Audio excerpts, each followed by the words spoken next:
Okay, so today we are going to speak again about the pawns because this is like the theme of our lecture, The Secret Life of Pawns.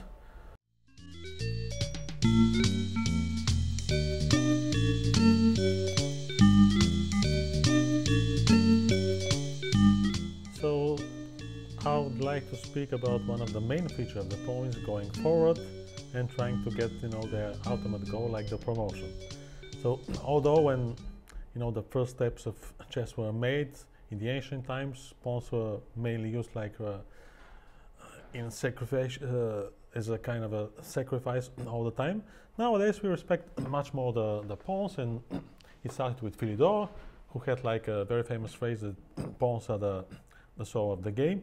The first game I want to present, and okay, this is like the name of the lesson today, because I've called it like pawns rolling in.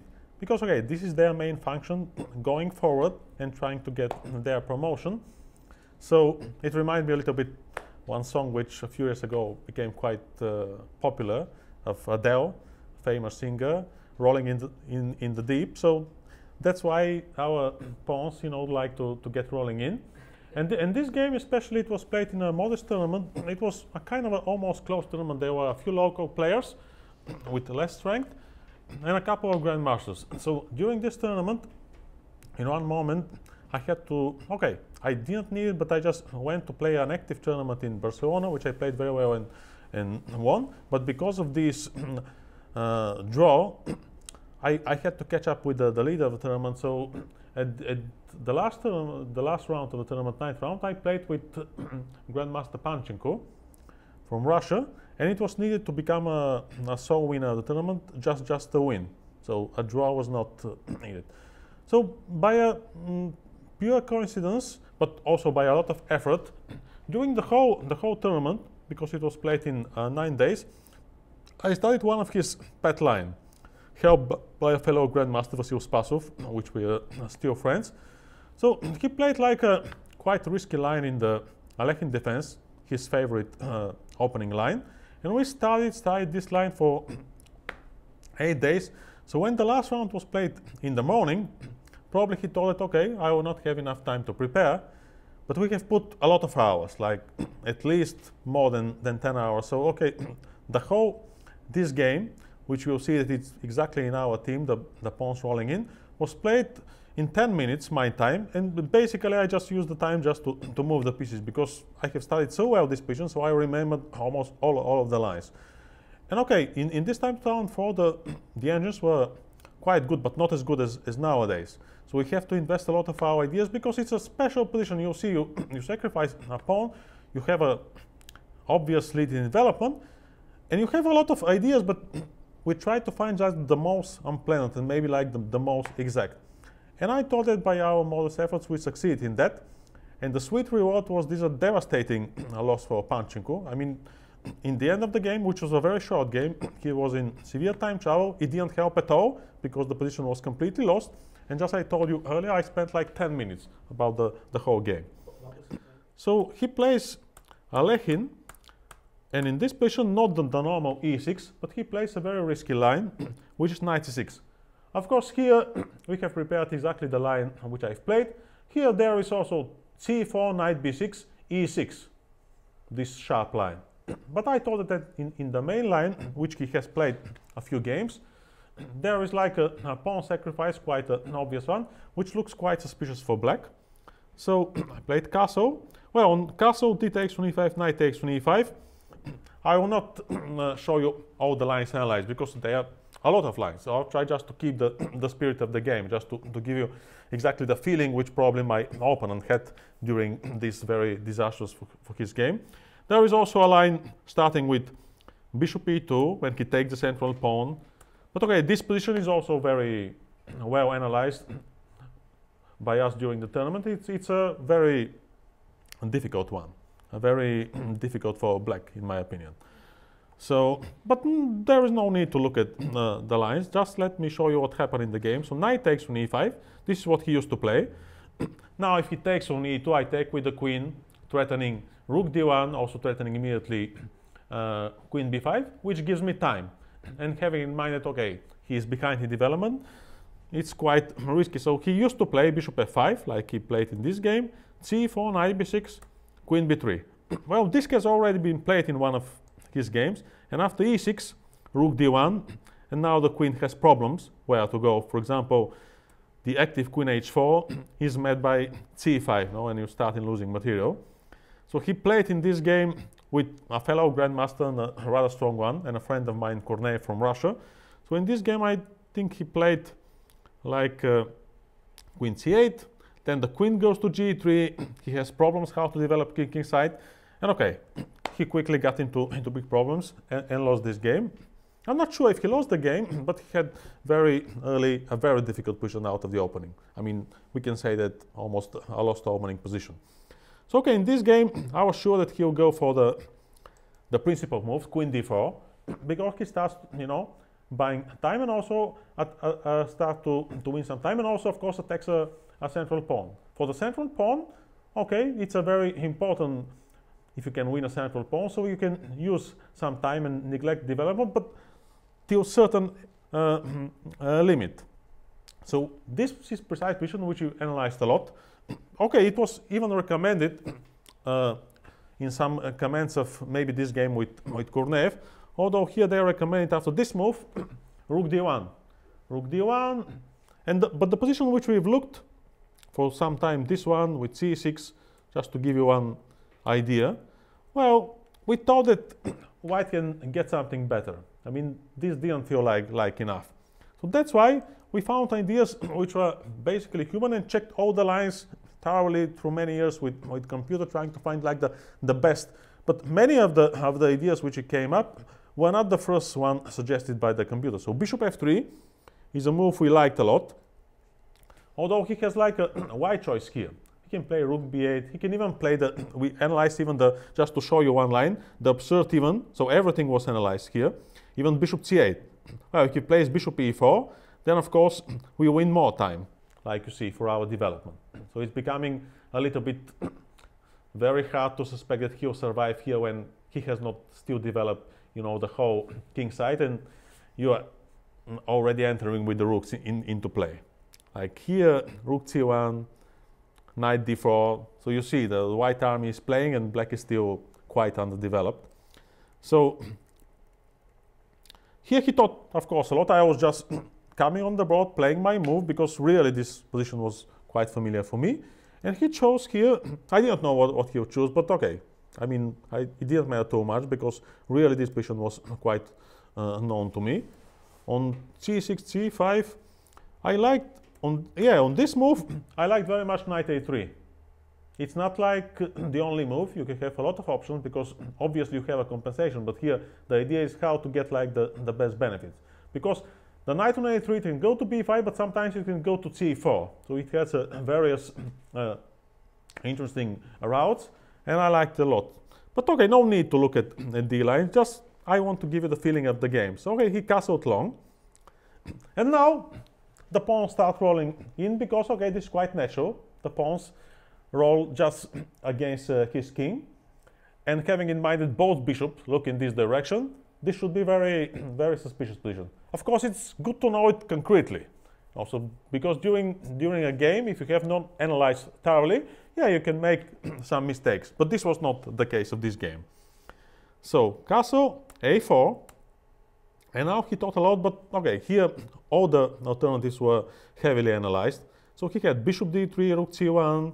He had like queen e6, trying a little bit to stop you, but knight d2. Simple, you know, defending and still threatening a5.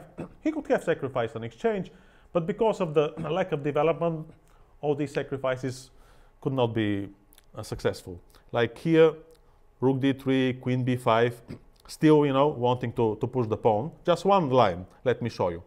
So rook e3, for example, sacrificing an exchange, is followed by mate. Like, thank you, but no.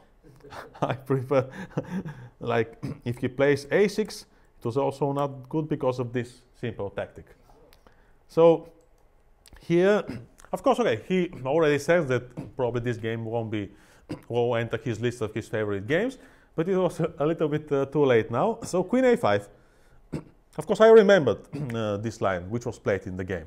c5, bishop also played immediately. And now, of course, a very natural move, because although you have an attack, you're offering an exchange of queens, but it's a forced move. After the exchange, you know, he loses the pawn on a7, and the attack continues. Although you know, it's like it may feel like an end game, but it's really a middle game, because all the heavy pieces, the rooks are on the board. You have minor pieces, and he does not have. I mean, he has like the bishop on f8 and a rook on a8, which were like that till the end of the game, which is very close now. So I don't know if he missed this move, but okay, now it's too late, because now you're attacking two pieces, the queen and the knight, so he has to exchange. Yeah, the game looks completely terrible for black, but I assure you, this was like a sweet victory because of a lot of work. Of course, it's not like that always when you put some work into different lines, it's got rewarded. Sometimes it may never happen. So it's not like they say, that standard phrase that always when you put a lot of effort in some line, sooner or later it will be played. Well, I'll have cases that it was never played, so it's not like in fairy tales, but sometimes you get, you know, the happy moment like this. Knight d5, rook takes on a7. Well, here it's already late, but because, like I told you earlier, the attack continues, and it's quite natural because you have too many pieces, you know, participating, and he has like quite a lot of his pieces, like half of his army, looking, you know, what will happen with his king. So he played c6, but okay, king b8 with b6. Like I told you, it continues the attack. c6, and then knight c3. Until now, I remember that maybe the only time I thought a little bit was in a completely winning position. Also, from knight c3. This has been known. So this is like the 18th move, and basically I don't see any sensible move here for him, because everything is falling apart. You're threatening almost everything. You know, rook a1, b6 with some mating threats. I mean, he played knight takes on e3, exchanges one of your bishops, but what matters in chess and what we see here is what is left on the board. And what's left is the board is all of my army creating threats, and you know, he has like the rook on d8, which is also in danger, so it's really very sad. So he plays bishop d5, and now this is like the only moment I just have to choose which line, because everything wins very easily. So I took with the bishop, but okay, this also does not leave, you know, too many questions. Bishop e2, and okay, all kinds of mating motives, no? Because now you have the rook and the bishop attacking his king, bishop basically representing rook a1, I mean, different type of mates. But I preferred, you know, just to also to get the pawns moving, I prefer to take with the bishop here, and now c6. Because okay, now sometimes you have you know, these motives when the knight appears on b5, you're immediately threatening rook a8 mate. So here he resigned, because okay, I mean, he's the most unpleasant picture of his position is, you know, the king side, which is still underdeveloped, no? And you're threatening everything, like rook b7, rook a1, rook a8 mate. So here the pawns really got their reward in a fairly easy fashion. But I just want to show you this game, which in itself looks like a complete annihilation, but it was not like something which came out of nothing. So it was a lot of effort before this game just to get to this result. Just look, even the rook on f1 now, when he exchanged with e3, even the rook is threatening the pawn on f7, although I don't intend to take this pawn, but just in case, you know. Just in case, you also have threats like even knight a4, knight b6, for example, also, you know, with this kind of mating threats, no, also possible. Imagine, for example, if I play knight a4, you know, take g6, I'm threatening knight b6, rook b7, one of the many checkmates. No, there are a lot of them here.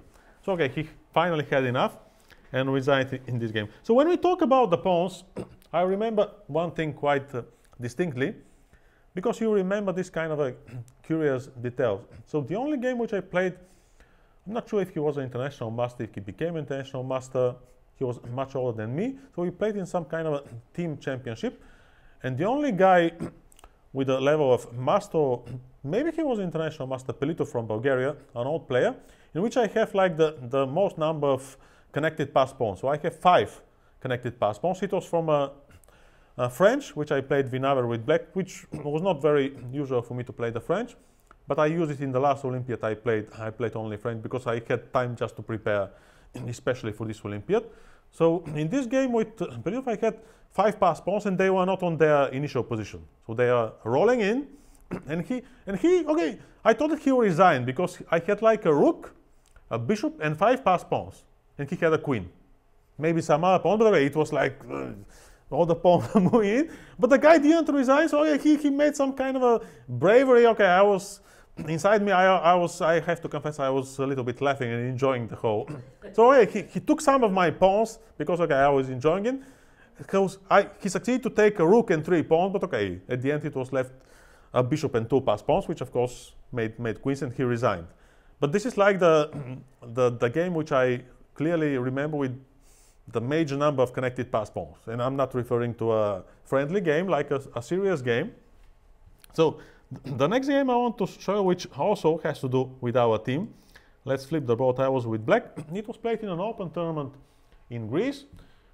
It's our earlier rounds, but my opponent was a young and quite talented Greek player. And I saw that he was playing against Najdorf, bishop e2. So I thought that maybe something like that will be played. But for my surprise, he played a line which I used to play quite a lot with bishop e3.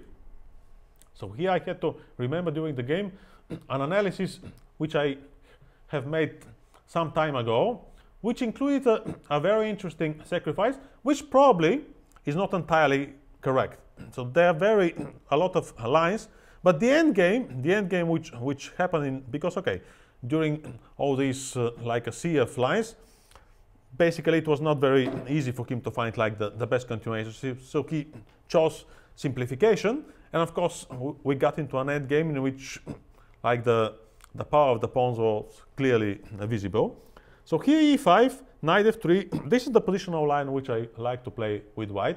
Of course I've played with both colors the sharp lines with knight b3, you know, bishop e6, f3, bishop e7, so I've played from white side and from the black side. But knight f3 was my favorite to play like a positional line, mainly, you know, trying to control the d5 square. It has a lot of details. So queen c7, a4, and it was not very pleasant to play against a line which I play, but it has one advantage, that I can employ some analysis which I remembered. Although this one, in this moment, was not very easy to remember. So castle, bishop e2, knight d7, and now he plays the exact and the very correct approach. Because the idea of black, just let me show, is if you castle here, like automatic move, you play knight c5, here bishop e6. And now if he plays bishop g5, you get knight cd7.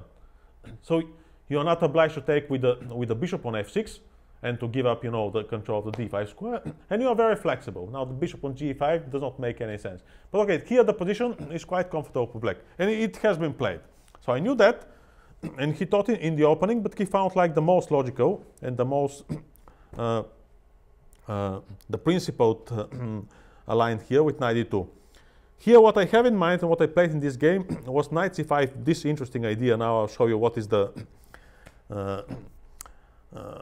let's say like the real essence of this idea. Because if you play like the normal theory, which I like to play from the white side, this one, now you have strategic problems. And I knew that. No need to look at this position, which have been played quite a lot. But okay, here you can have like problems with the square d5 in a lot of lines. Like for example, let's say, let's play bishop e6, and now you can have problems with the pawn a6. Yeah, if you play bishop b7, now he takes, play knight c4, and starts, you know, piling up pieces here on the d5 square. And immediately, if you take on e4, he plays knight d5, and you got into some tactical problems.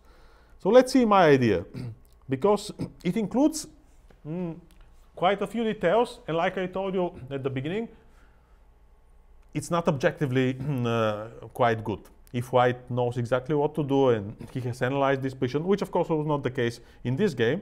So knight c5, knight c4, exactly, you know, the precise move. Now he wants knight b6, and okay, if you want to play something like bishop e6, if you don't go into the idea with the exchange sacrifice, then of course he has like a clear positional advantage. No, this is a position you don't like to have in Najdorf, because, you know, he controls the situation and you don't have counterplay. So basically in Najdorf, like in many other lines, but especially in Najdorf, which is like a sharp line, although this is like one of the most positional lines, you always, you know, strive to have a counterplay.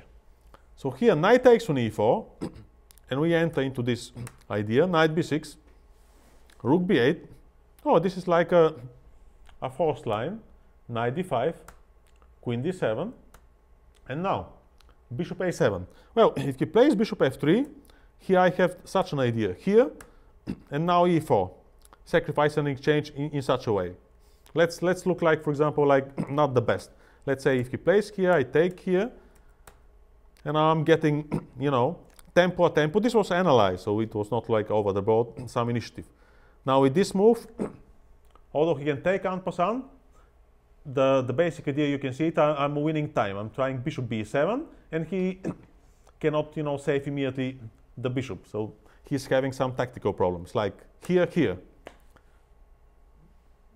And now even the king can have like problems.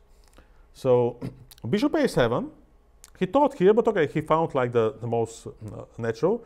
Rook e8, and now knight b6.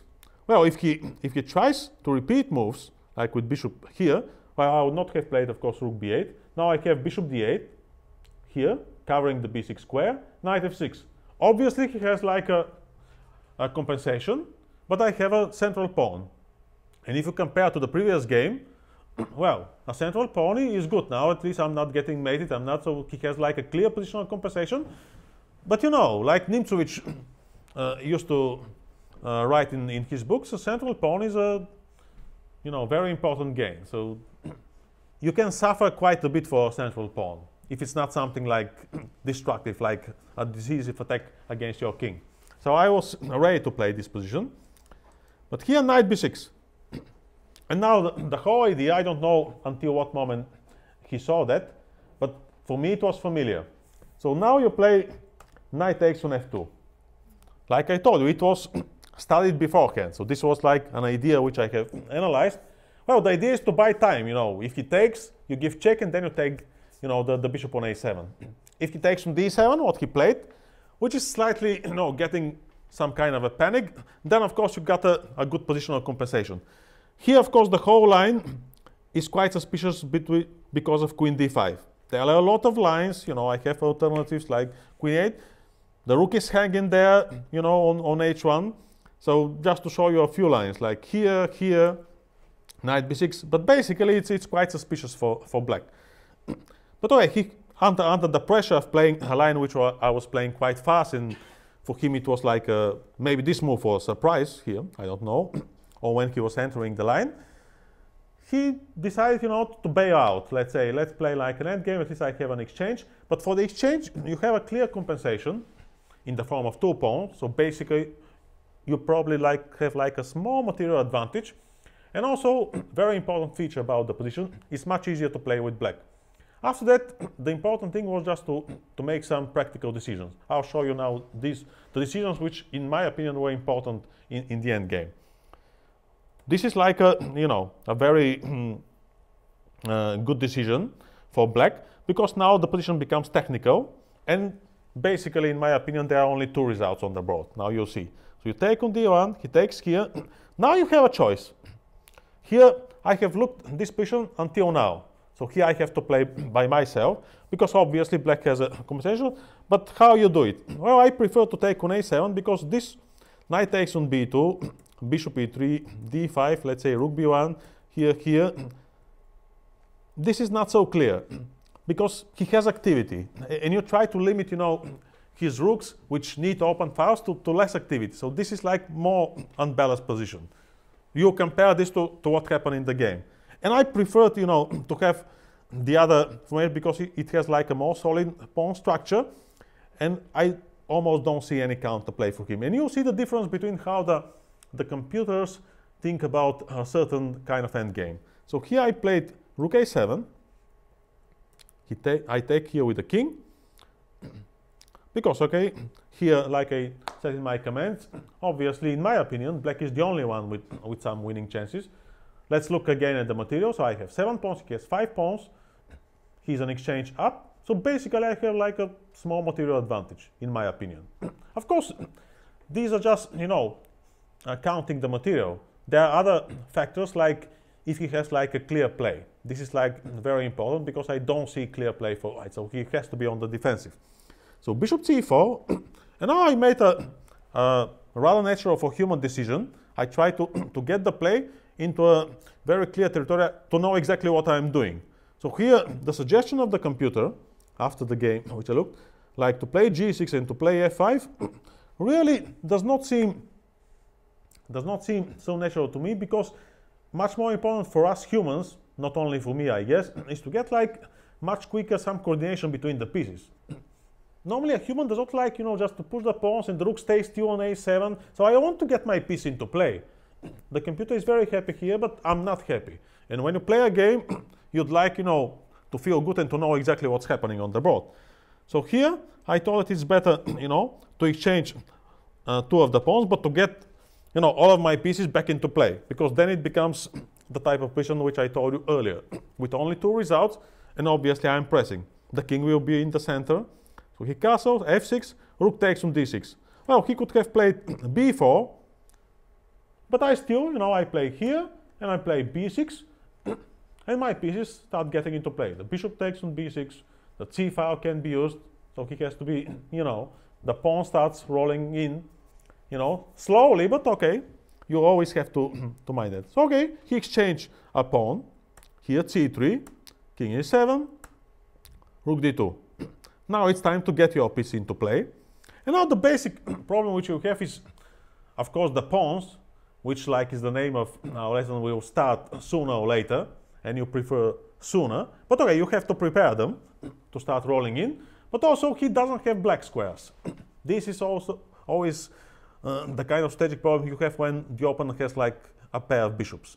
One type of square has much more chances to become weak in your camp, because the natural defender of these squares is not on the board.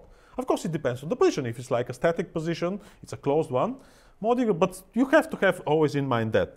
So b5, here, check, here, h6.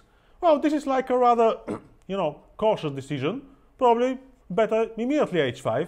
No need, you know, just to grab more and more space and just to start rolling the pawn. But okay, because this is the type of position when you don't need to hurry, you know, just need to make it, to improve your position step by step. Like you see, no obvious counterplay. The rooks does not have anything to attack. So I played h6, here, bishop e6. Well, at least it was more natural trying, you know, to try to exchange one of the bishop with bishop f5. But still, it's from a practical point of view, this position is very difficult to play with white, so I cannot blame my opponent that he played somehow badly here. It's really very difficult to defend this kind of endings, because like I told you, one result is practically not on the board. I mean, black has to do something like a big blunder to give some chances here. I mean, to lose the game. Rook e1, a5. Well, you even try to grab more space. And of course, you can fix another weakness, like on b2, which is always good. So bishop c2, rook c7. Of course, you don't hurry to play a4, because the pawn on a5 is defended. So you combine the motives. You keep him guessing what will happen. Sometimes b4, sometimes a4, depending. But the rook on c7 has a very good position, because it starts pressing, you know, the queen side. Now he plays h3. So like I told you, now I liked b4. Like b4, because the rook on c7 attacks the pawn on c3. And when he exchanges this pawn, then the bishop gets the incredible square d4. And when the bishop is on d4, and all of your bishops are centralized, then the pawns, you know, starts rolling, because this is what they expect. But first you have to create the conditions, you know, because if they're not prepared, the rooks, you know, can start to attack them. But when you have domination, because okay, if you compare a bishop on d4 with the rook on d2, I can tell that the rook is better, no? So b4, take, bishop e4, now b3. Well, this is like a easy to understand move. you could have played something else, but still no need to hurry. So you fix a target on b2, and this is a real target because you have a dark squared bishop, no? You fix the target, and then you'll see what will happen. The b3 pawn cannot be attacked. Rook d1, bishop d4, bishop d5. So you see that, okay, my opponent was defending quite creatively. Now he uses some tactic, because if I take, he'll take rook takes on d4. This is the idea, you know? And with good chances to survive. I could have taken bishop takes on b2, one I have given, but okay, I mean, now you lose the b pawn, and the material gets less. So of course, 4 against 2 you can try, but because it's on one flank, he's getting more chances, you know, to make a draw, which is not what you really want. And especially you want to make his defensive task much more unpleasant. So here, probably he has missed one intermediate move, bishop f2, which changes a little bit the position, because if he plays, let's say, rook f1, then you play rook c2, and the big difference, you can see it. The pawn on b3 is still alive, and the e pawn with the bishop on f2, which we all have had such kind of bishop. You know, if this bishop then gets to g3, I began to have even mating motives, no? So this is very unpleasant. If you play rook e2, you also have a tempo move, which would always look, you know, in all kind of situations on chess of this tempo move. So this kind of rook g2 are very, you know, because this is a deflection. If he takes, he can sustain all the pawn or the bishops. Of course, two bishops with the 4 pawns against 2 will win against the rook very easy. His b pawn is going nowhere because the bishop is so powerful that, you know, they just tear you apart. Now he could have played like that, but no, these kind of tactics are easy to spot because, okay, you just have one extra piece, let's say. On the dark squares, there's nobody guarding. So, okay, this, for example, also is transformation of position into a completely lost endgame with 2 extra pawns. Something like that happened in the game. So bishop e6, but okay, here, because probably he missed bishop f2, the position becomes fairly technical one. And okay, this is like, we see another example of this very standard phrase that one of the big advantage of the pair bishop is that you can always exchange one of them. Well, here, we are not only exchanging, we are just gaining material, no? So, bishop e1, bishop b3, bishop f2. Well, now you can even say, well, but okay, I mean, you don't have like 2 extra pawns, you have 1 extra pawn. Yes, but I mean, here there are another combined motives, because here, what really happens in the position that you start rolling with the pawns and you combine another motive which has appeared here. His very vulnerable king. Your king will start going forward, helping your pawns. His king is also vulnerable, and the b pawn is going nowhere. I mean, the bishop on f2 can control this pawn at least at the square b6 whenever he wants. And he can repair all these factors. I mean, the pawns going forward, your king being much more active, like having an additional piece in the endgame, and of course, some even problems with the getting in some kind of a mating net, which happened in the game. Like bishop d5, let's say bishop d5, rook c2, b3, like I told you, this pawn is not going anywhere because if he has played b4, you can play rook b2, no? So the pawn is not really going because the pieces cannot support this pawn because they have to cope with enemies passing pawns, majorly, you know, because very quickly you play f5, e4, king f6, king e5, and also some team of them getting mate on the last rank, which is quite a common one. So f5, you know, here basically I think that something very extraordinary has to happen now to win such a game.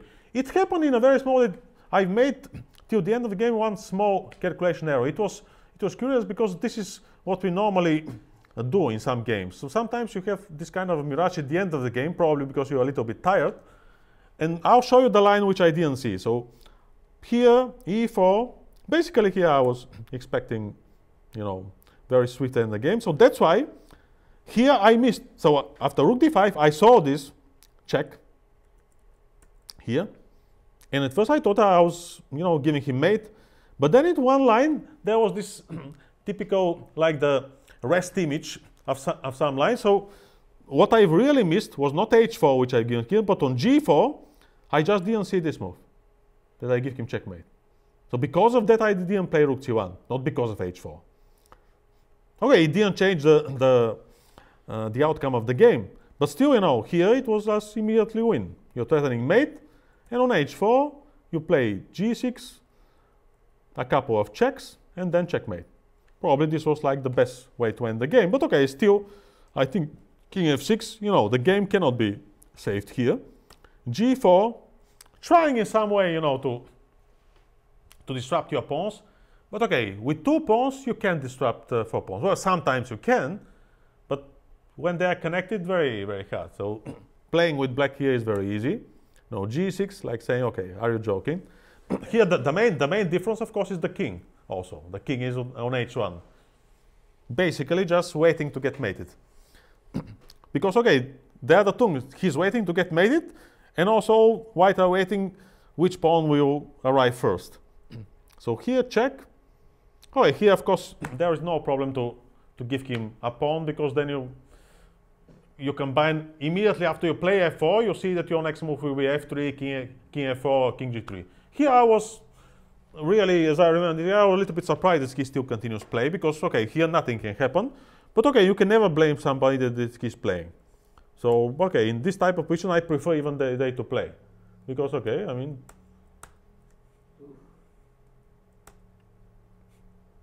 basically you're playing on the dark keys of the piano, because there is nobody there. You're alone in the playing hall.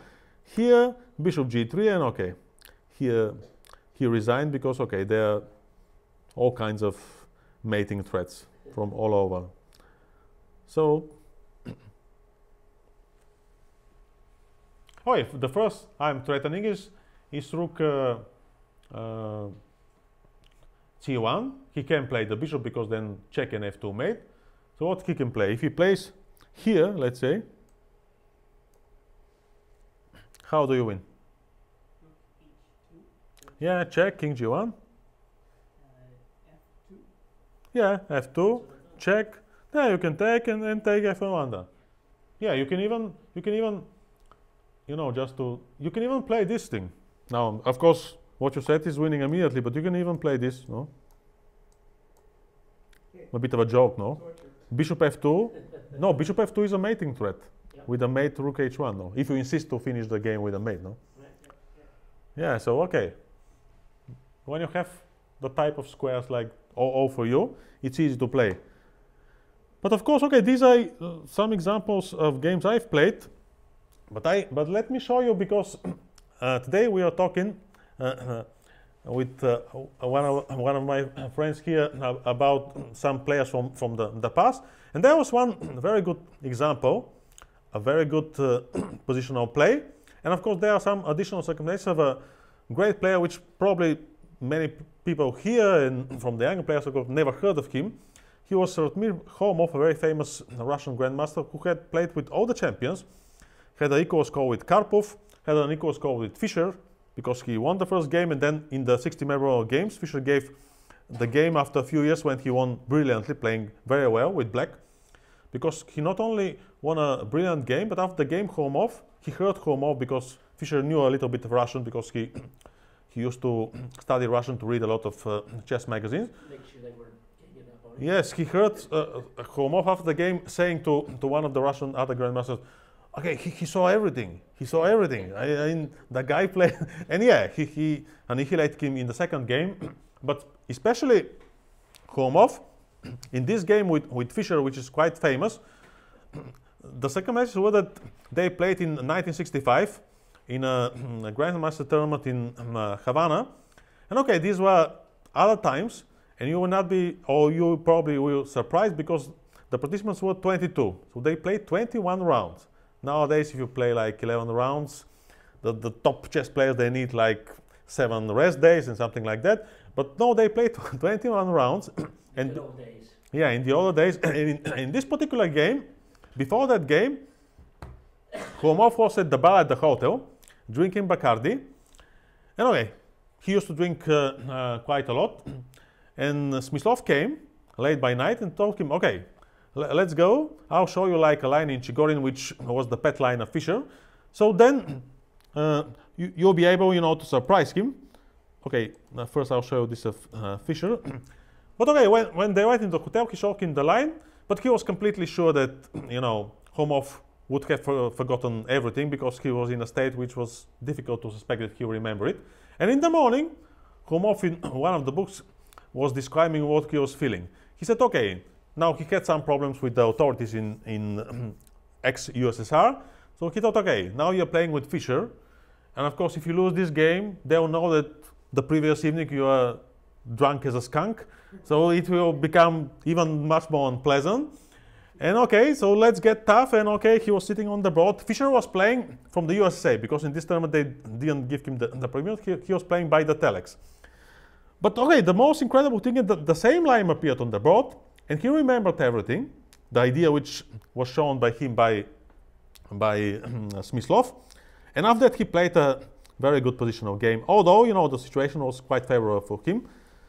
So very quickly the opening, the Chigorin, and Fischer was very fond of this plan.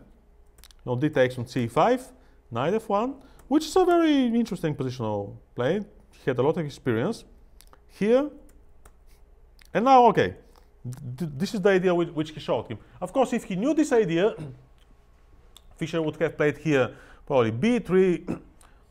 Instead, you know, on this, like, the whole idea is that he's threatening knight d4, and if you play b3, at least on this, you can get, you know, you can handle the pawns. So they will not be like the team of our lesson rolling in so easily. But okay, he was probably lost his concentration. He's unaware of this idea because, okay, b4 is a very standard, very good positional move. You know, he fixes the pawn structure, he wants a4, and then to exploit, you know, the better pawn structure and the pair of bishops. But he misses just one tactical detail, which Kholmov knew beforehand. Knight d4, with a tempo, and when he takes, now follows d3. And what changes in the position? Well, what changed, because the position still will have like material equality, but what changes is that now you don't have a pair of bishops. I'll take your light squared bishop, and now my pawns are perfectly situated for my dark squared bishop. So I have a positional advantage, and after that you'll see that with the iron hand, Kholmov, okay, now we know his motivation. He was not only a brilliant player, but he knew that if something happens in this game, and under these favorable circumstances, then he will not be forgiven after he come back from this tournament. And in this tournament, he played very well because in 21 rounds, he didn't lose a game. So he finished second with only a half point before the winner of the tournament. I don't remember who won the tournament, but he never lost a game in 21 rounds. So a lot of Bacardi, but not losing, yeah. So a3, d3, and now he takes, you know, the light squared bishop. And now, like I said here in my comments, he has like a clear positional advantage, a defending strong pass pawn, more space, more active pieces. But the main difference is, you know, the dark squared bishops. And I think that although Fischer tried, you know, to get counterplay, but he played very well till the end. Now let's see, e5, knight takes on g4, another pawn on light squares, and now a classical centralization of the pieces, rook f5. Of course, for players of this strength, it was quite natural. So these moves, I think, were quite easy for Kholmov. Here, queen d7, pointing, and queen d5. No. And okay, these are the positional factors which now are difficult to change. So the better pawn structure, the passed pawn, you can get your bishop to become like a better piece than the opponent's bishop. Bishop e3, queen d5. Okay, of course there is, you know, chances to get wrong. So for example, here if you take with the pawn, suddenly you give counterplay with bishop c5. Now I have a passed pawn, also threatening after that to play a4. Will be a rook end game, and okay, in the rook end games you always have a counterplay because the rooks can become active. One is behind the passed pawn, which is what you know, this rule that the rook should be always behind the pawns, whether it's our passed pawn or an enemy passed pawn, because this is the place where they are more active. Of course, each rule has an exception, but in most of the cases this is absolutely true. He gave no kind of counterplay. Rook d5, f4, g5. Well, now the pawns become difficult, you know, to be defended. I just gave here one line because it's a curious one. So if you play like, let's say, g4 instead of g3, because okay, Fischer knew he was an incredible positional player, an incredible player in all aspects of the game. He knew that he should not put the pawn on black, but it was forced, not because he liked that. And after the game, he congratulated by the telex Kholmov by his good play. Okay, always, his behavior behind the board of Fischer was immaculate, so no problem with that. So g3, so if he plays g4, just one line curious, g4 here, tempo move, and an unpleasant one, no? Because now it's very difficult to find like a good place for the bishop. And if you start like here, bishop h4, and now suddenly you're losing material, no? This is what I meant, that it's difficult to find like a good place. Alright, this is just one curious line. He played g3 here, rook f8. Now he's preparing, king g6, king f5. Very natural, classical approach. So now the king becomes more active, and okay, all type of endgames now clearly are lost.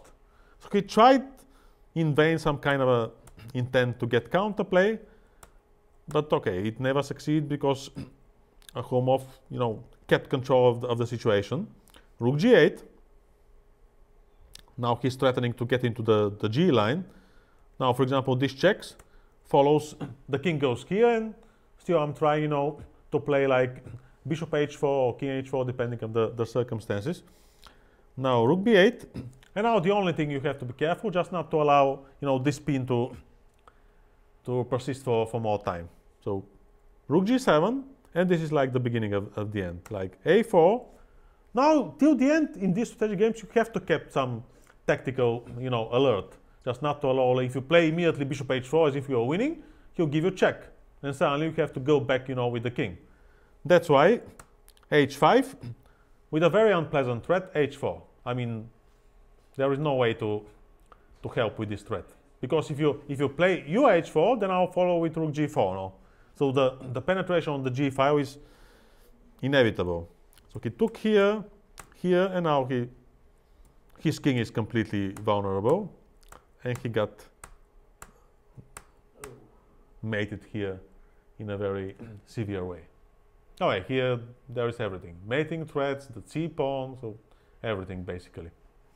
Okay, this was like a famous game, a famous loss. But let me show you just the same Kholmov when he played with the young Kasparov. When we see the same team, how he used his pawns. And, this basic, rule that, okay, the pawn should go forward. Why I mentioned earlier when we began Kramnik. Because, I repeat, if you look at the games of Vladimir Kramnik, his past pawns has this ability that whatever he's doing, and probably he's doing everything very, very skillfully, they're going forward and they get to promotion. So in his game, this is very noticeable. So here he played with a 15-year-old Kasparov, although in these years Kasparov was already, everybody in USSR, in the chess world, knew that he'll be like a potential world champion. He had incredible talent. He was appreciated by Botvinnik. He took him in his school. And okay, he was like an incredible rising chess star. But okay, Kholmov, from the old generation with a very good positional understanding, was able to handle the young star a very, how to put it like in English, a very remarkable positional victory. And okay, I'll show you like how that happened. For example, the first thing is, which I want to mention, is the opening, because Kholmov was never good at opening. I mean, he never used to study, he didn't have material, so he just used to look at, at the tournaments, what the other were playing. And the only magazine I think he was subscribed was some kind of a Soviet chess magazine, which a friend of him told him that, okay, there you could see some games. But okay, he always played with a lot of concentration, and he had like, to describe him, Korchnoi said that his type of chess talent was incredible. This type of natural talent, which is, coming from above. Although the guy never studied, he has a very hard life as a young man, but still, his understanding of chess was very deep, and he used to play very good positional chess, like you see in this game. So the opening was Caro-Kann, because Kasparov used to play a lot Caro-Kann in his younger years. But here he underestimates the veteran chess lion, And now you can see it even in the opening. After bishop c4, oh, a wise opening choice, but okay, this was like quite natural for Kholmov because he just used to play like solid lines, not like a principled sharp lines.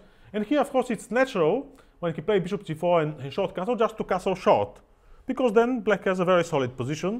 You know, the Caro-Kann basically in its pawn structure is a very solid defense.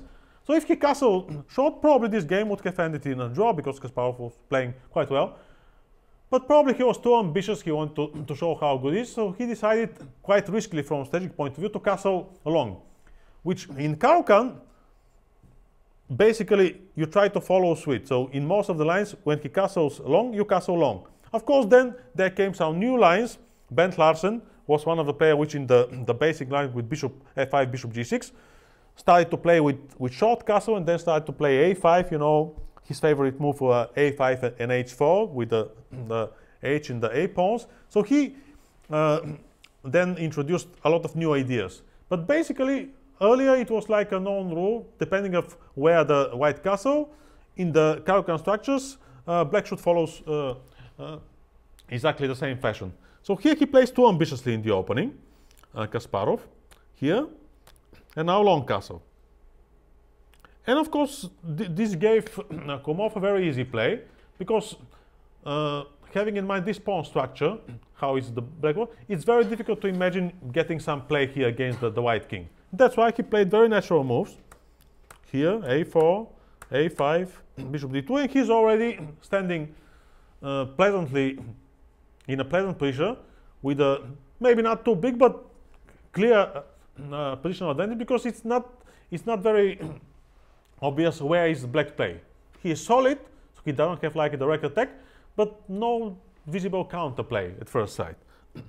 Rook e8, he tried to play it solid, f6, but now very good positional move, bishop d3, trying, you know, to search some targets into the black's camp. Bishop f8, take. Now he has the better pawn structure, and like a classical player, what Kholmov was, he immediately, you know, tries to keep it fixed, like with a knight on g6, and then tries to double his piece against the e6 pawn, which Kasparov, in typical fashion, decided to sacrifice.